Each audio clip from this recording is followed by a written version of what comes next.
নমস্কাৰ বন্ধু বান্ধৱীসকল, আন্তৰিক স্বাগতম জনাইছোঁ এডুকেয়াৰ জিকেলৈ।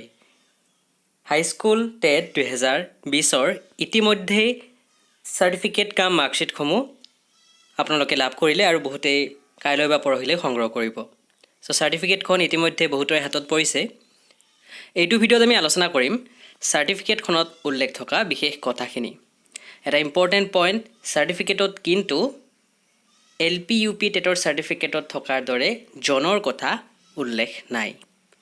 আমি যদি হাইস্কুল টেটৰ এডভাৰটাইজমেণ্টখন এবাৰ খুলি চাওঁ, তাত আমি দেখা পাম এইখন হৈছে হাইস্কুল টেটৰ অফিচিয়েল নটিফিকেশ্যন। আৰু ইয়াতে 1 নম্বৰ পইণ্টত যদি আমি দেখা পাওঁ, 1 নম্বৰ পইণ্টটো আছিল the districts have been grouped into several zones and a candidate has to select his her preferred zone while applying for the TET itself.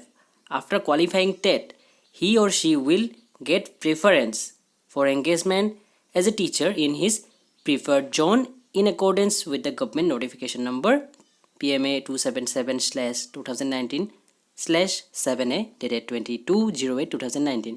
এই পইণ্টটো অনুসৰি আপোনালোকে যেতিয়া হাইস্কুল টেটৰ বাবে এপ্লাই কৰিছিল 2019 চনৰ নৱেম্বৰ মাহত, তেতিয়া জন নিজে চিলেকশ্যন কৰিছিল, বহুকেইটা জন ভাগ কৰি দিয়া আছিল। সেই জন হিচাপে আপোনালোকে পৰীক্ষাত অৱতীৰ্ণ হৈছিল।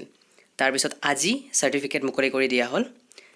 একেটা নিয়ম আছিল LP UP টেটৰ ক্ষেত্ৰত, তাতো জন আছিল আৰু তাত চাৰ্টিফিকেটখনত কিন্তু জনৰ কথা উল্লেখ আছিল যে এই চাৰ্টিফিকেটখন এইটো জনৰ বাবে প্ৰযোজ্য হ'ব।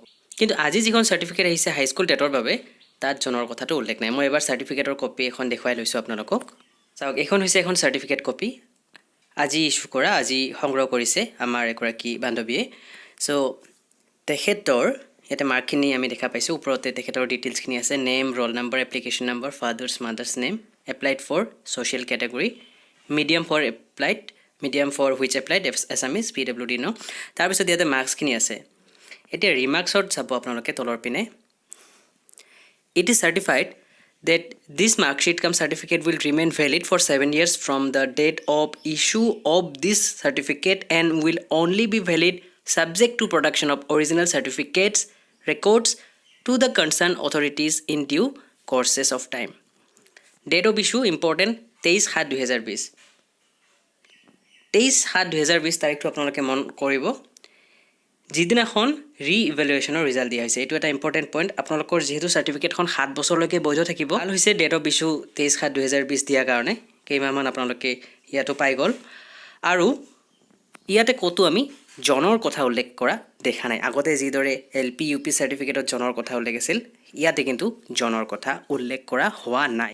আৰু ইয়াৰ কাৰণ হয়তো এইটো হ'ব পাৰে, যিহেতু হাইস্কুলৰ ভেকেঞ্চিসমূহ বহুত আছে আৰু সেইখিনি ফিল আপ কৰিব বিচাৰিছে শিক্ষা বিভাগে। জনৰ কথাটো উল্লেখ কৰা হ'লে বহু পষ্ট খালী ৰৈ যাব।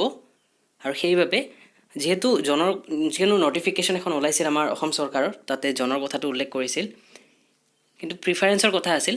ইয়াতো যেতিয়া অহা ছেপ্টেম্বৰৰ প্ৰথম সপ্তাহৰ পৰা যেতিয়া এডভাৰটাইজমেণ্টবোৰ ওলাব, তাতো আশা কৰিছোঁ জনৰ কথাটো তেনেদৰে উল্লেখ নাথাকিব। কি হয় অৱশ্যে আমি পৰৱৰ্তী সময়তহে গম পাম। আমি ডাঠি ক'ব নোৱাৰোঁ, কিন্তু এটা আমি আশা কৰিছোঁ, আমি এটা ভাবিছোঁ, এইখনত যিহেতু জনৰ কথা উল্লেখ কৰা হোৱা নাই, সেইবাবে হয়তো জনৰ কথাটো হাইস্কুল টেট ৰিক্ৰুটমেণ্ট প্ৰচেছত হয়তো ইমান বেছি দিগদাৰী নকৰিব। পৰৱৰ্তী সময়ত বাকীখিনি তথ্য গম পোৱা যাব। চাৰ্টিফিকেট যদি আপোনালোকে চাৰ্টিফিকেট সংগ্ৰহ কৰা নাই, তেনেহ'লে সংগ্ৰহ কৰি ল'ব। সকলোৱে পাব। কোনোবাই সুধিছিল যে BEd এপিয়াৰিংসকলে পাবনে নাই, নিশ্চয় পাব।